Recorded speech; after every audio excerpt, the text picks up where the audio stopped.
ठीक करने में मदद करेंगे, हर महिला और बच्चे के आंसू पहुँचेंगे।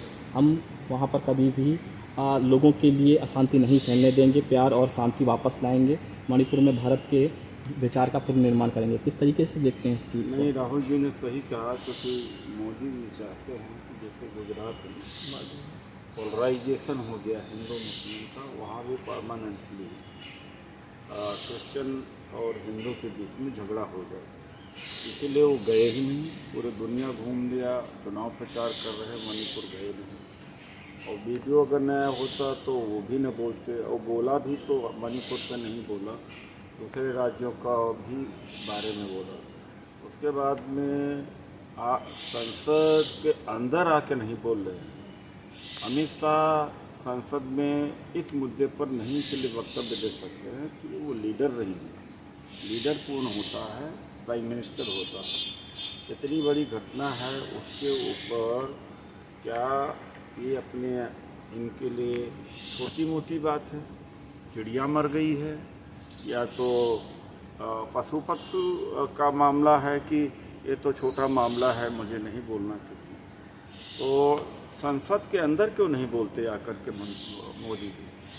तो राहुल जी ने सही कहा कि हम जो दिलों में दीवारें वहाँ पैदा हो गई हैं उसका पुनर्निर्माण करेंगे। राहुल जी गए थे और ऐसे वक्त पर गए थे जो भारी तनाव था, और राहुल जी ही कह सकते हैं।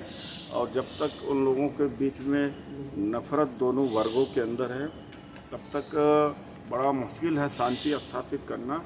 और मोदी जी चाहते ही नहीं कि शांति हो। मोदी जी हमेशा सफलता प्राप्त किया है अशांति फैला करके, झगड़ा पैदा करके, एक जाति को दूसरे जाति के खिलाफ खड़ा करके, एक धर्म को दूसरे धर्म के खिलाफ खड़ा करके। ये उनका स्टाइल रहा है और ये स्टाइल है उनका। इसलिए 2024 में अगर चलता नहीं किया गया तो भारत को तोड़ देंगे मोदी जी।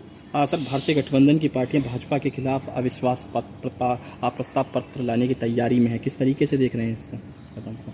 करना चाहिए, जितना कयावत हो सकती है, जितना विपक्ष की ताकत है उसको लगाना चाहिए, क्योंकि देश का संविधान बचाना है, जनतंत्र बचाना है।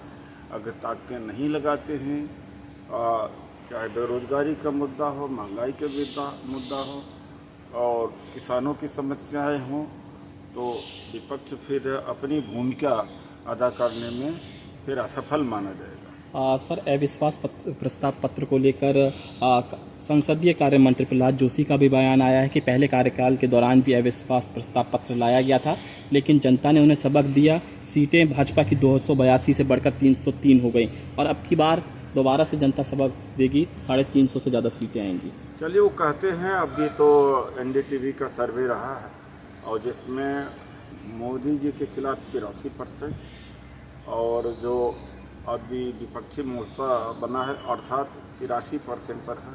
वो भूल जाएं 2019 का, ये 2024 है। 2024 में इनका जो है घमंड टूट जाएगा।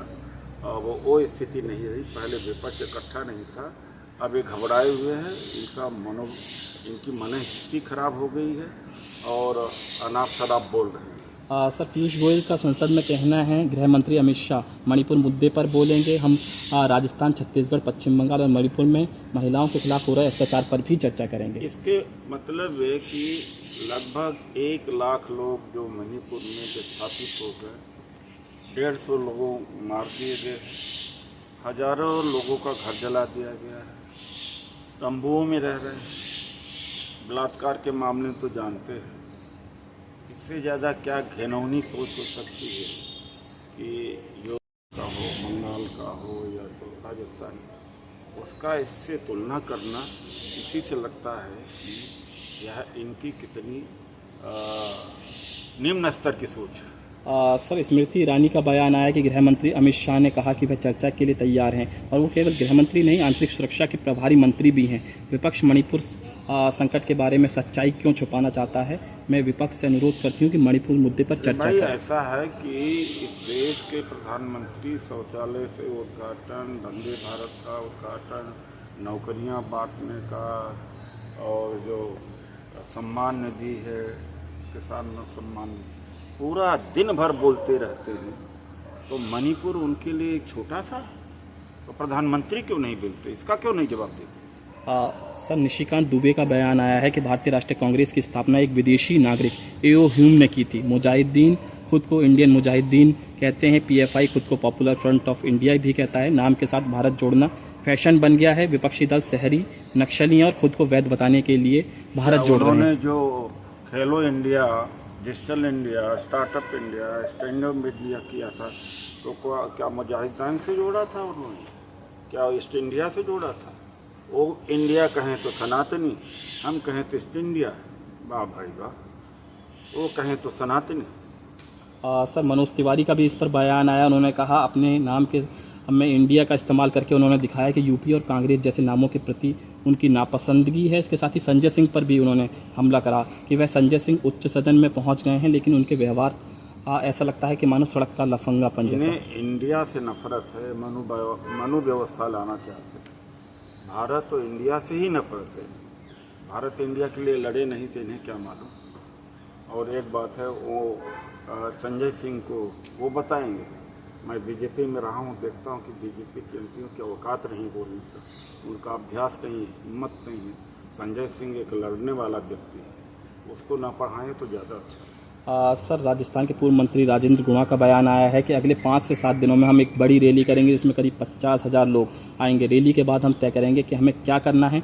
मैं लोगों के बीच में जाऊंगा। वो करें, वो बिक गए हैं। उन्होंने कहा था कि अमित शाह पैसा लेके घूम रहा है और ख़रीद रहा है, हेलीकॉप्टर दे रहा है, तो क्या हुआ? तो उन्हीं को ज्वाइन कर लिया। खुद राजेंद्र गुड़ा ने कहा अमित शाह पैसा लेके घूम रहा है, खरीद रहा है, मुझे संपर्क किया है। तो क्या गुड़ा वहीं जा रहे हैं क्या?